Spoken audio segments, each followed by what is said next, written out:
கண்காணித்து தகவல்களை சேகரிப்பதற்காக நாசா இஸ்ரோ செயற்கை துளை ரேடார் என்ற செயற்கைக்கோளை அமெரிக்காவின் நாசா மற்றும் இஸ்ரோ இணைந்து உருவாக்கியுள்ளது. இந்த செயற்கைக்கோள் நாசா மற்றும் இஸ்ரோவின் கூட்டு முயற்சியாகும். அமெரிக்காவின் முன்னாள் ஜனாதிபதி ஒபாமா கடந்த 2015ஆம் ஆண்டு இந்தியா வந்த பொழுது இந்தியாவும் அமெரிக்காவும் இத்திட்டத்தை மேற்கொள்ள ஒப்பந்தம் மேற்கொண்டன. இந்த செயற்கைக்கோள் அமெரிக்காவில் கலிபோர்னியாவில் வடிவமைக்கப்பட்டு பல்வேறு சோதனைகளுக்கு பின்னர் இந்தியாவுக்கு கொண்டு வரப்பட்டது.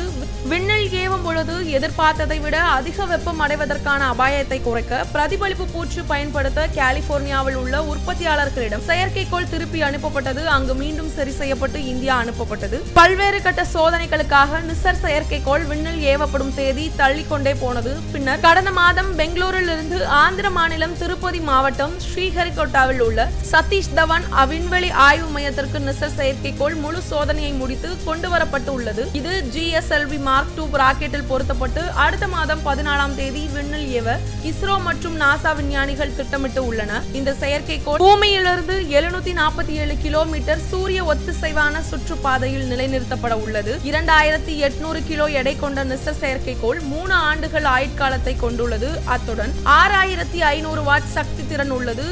இந்த செயற்கைக்கோள் தயாரிக்க சுமார் 1805 கோடி செலவிடப்பட்டுள்ளது.